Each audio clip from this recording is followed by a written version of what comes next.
اس لیے فرمایا والمحصنات من النساء، اور ان میں سے وہ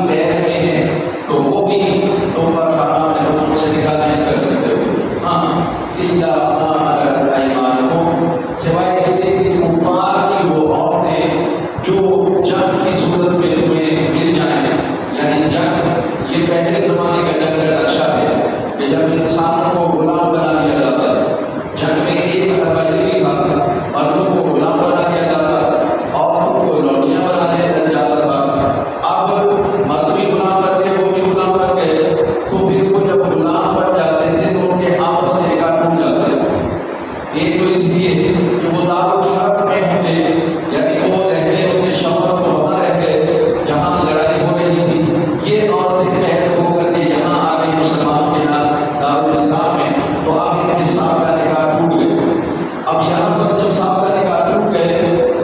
تو یہ آپ کی لوڑیاں بن گئی، تو فرمایا لوڑیوں سے نکاح کرنا جائز ہے،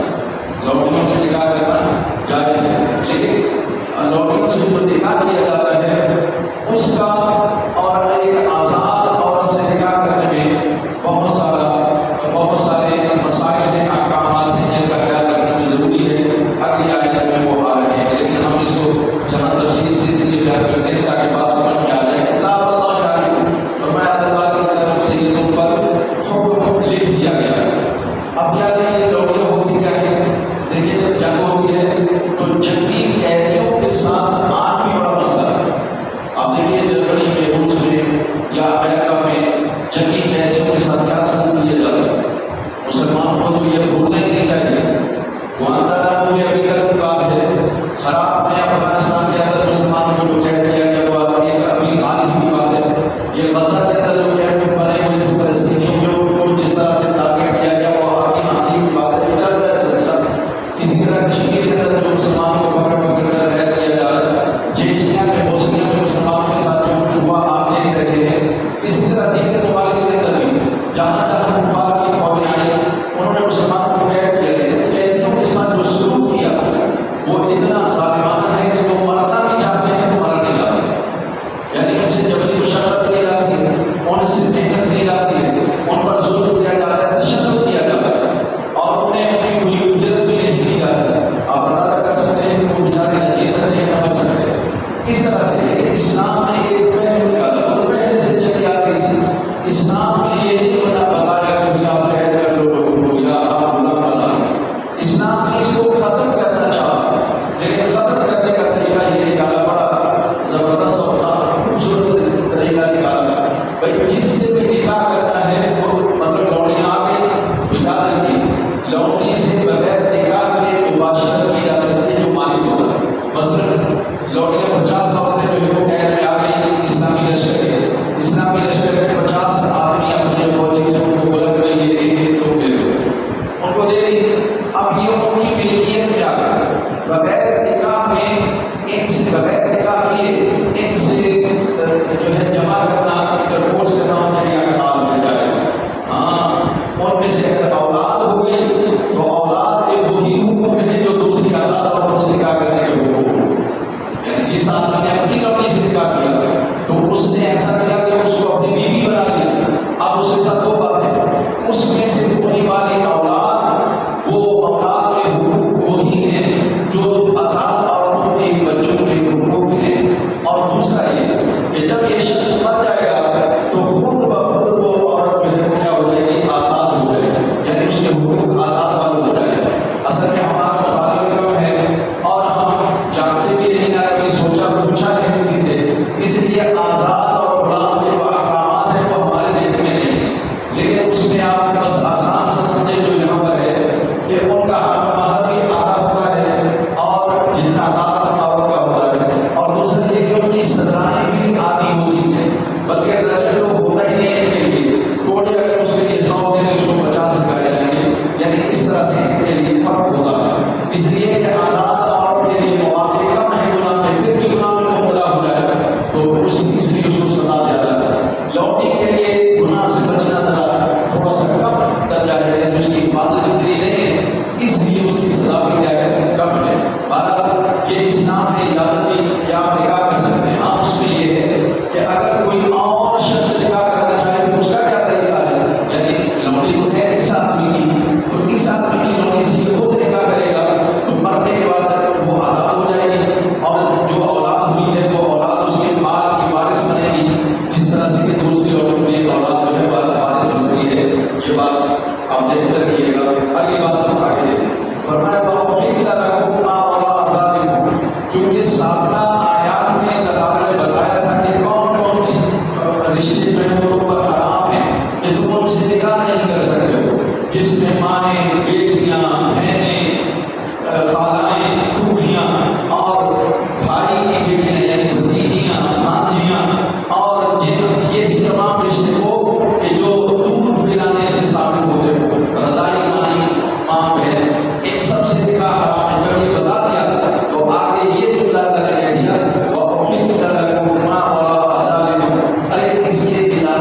تو یہ اللہ تعالیٰ نے اس لیے بتا دیا تھا کہ لوگوں کا ذہن بھی وسیع ہو جائے کہ بھائی ایک کی طرف توجہ نہ جائے، اسے اللہ نے محفوظ کر دیا،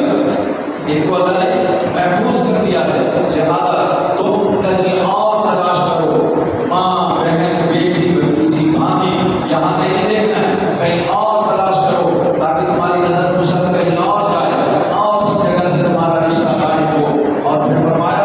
یہ جو ہم نے وسیع دائرہ بنا دیا حلال رشتوں کا، تو اس میں کیا کرو؟ فرمایا ذالکم ان تبتغوا باموالکم، ہم چاہتے ہیں کہ مال کے ذریعے سے رشتہ طلب کرو، یعنی مال کا ادا کرو، حق مہر ادا کرو اور رشتہ کرو، یعنی اللہ نے حق مہر کو واجب قرار دیا کہ اپنا حق مہر کیا کرو، اس کو حق مہر ادا کرو، نکاح کرو۔ تو یہ اللہ تبارک و تعالیٰ نے جو حلال کا دائرہ وسیع کیا، اس میں بھی رشتہ کرنے کا طریقہ یہ بتایا کہ حق مہر مقرر کرو اور ان کا حق مہر انہیں ادا کرو اور پھر تم ان سے نکاح کرو۔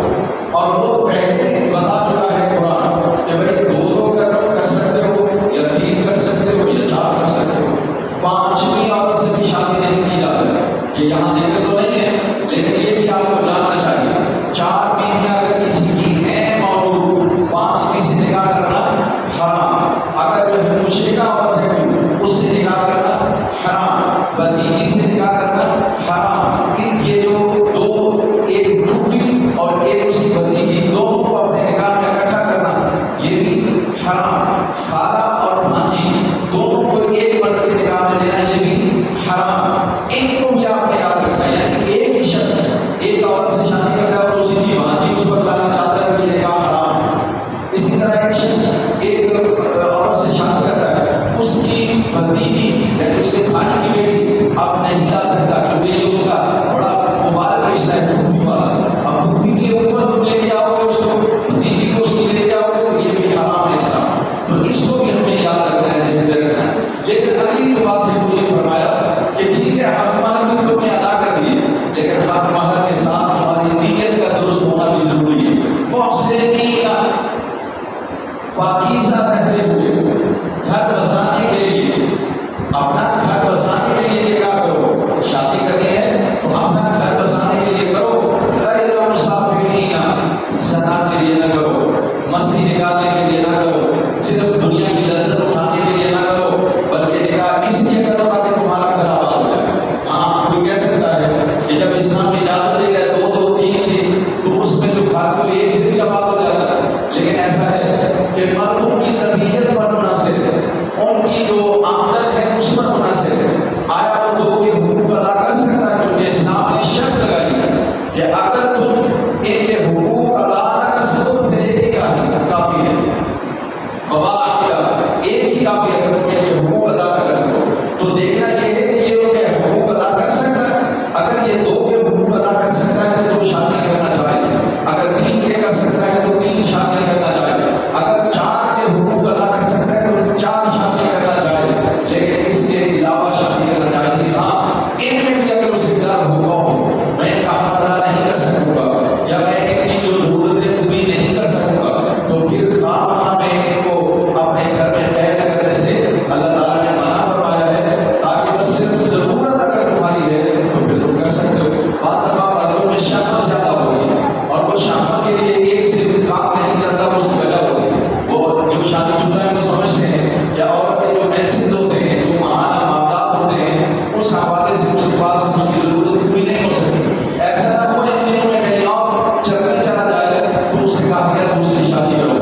کہ زنا سے کہتا ہے کہ اپنی شادی دوسری کرو تاکہ تم جب وہ ناپاکی میں ہو یہ پاک ہو، یہ ناپاک ہو تو وہ پاک ہو، اس طرح سے تمہاری ضرورت جو ہے وہ پوری ہوتی رہے گی۔ تو پھر فرمایا فَمَسْتَمْتَعْتُم بِهِ مِنْهُنَّ، تو جو تم نے ان سے فائدہ اٹھایا، یعنی تم نے ان سے نکاح کیا، نکاح کرنے کے بعد تم نے ان سے صحبت کی اور تم نے ان سے جو ہے وہ فائدہ اٹھایا، جنسی فائدہ اٹھایا ہے، تو اللہ تعالیٰ کہہ رہا ہے فَآتُوهُنَّ أُجُورَهُنَّ فَرِيضَةً، جو بھی تم نے حق مہر مقرر کر دیا تھا انہیں دے دے۔ حق مہر کے حوالے سے جتنا ہماری قوم غافل ہے کوئی بھی نہیں، بار بار اللہ تعالیٰ کہہ رہے ہیں کہ حق مہر ادا کرو، اور ہمارے یہاں شادی سے پہلے ہی طے کر لیا جاتا ہے کہ حق مہر جو ہے معاف کروا دیں گے،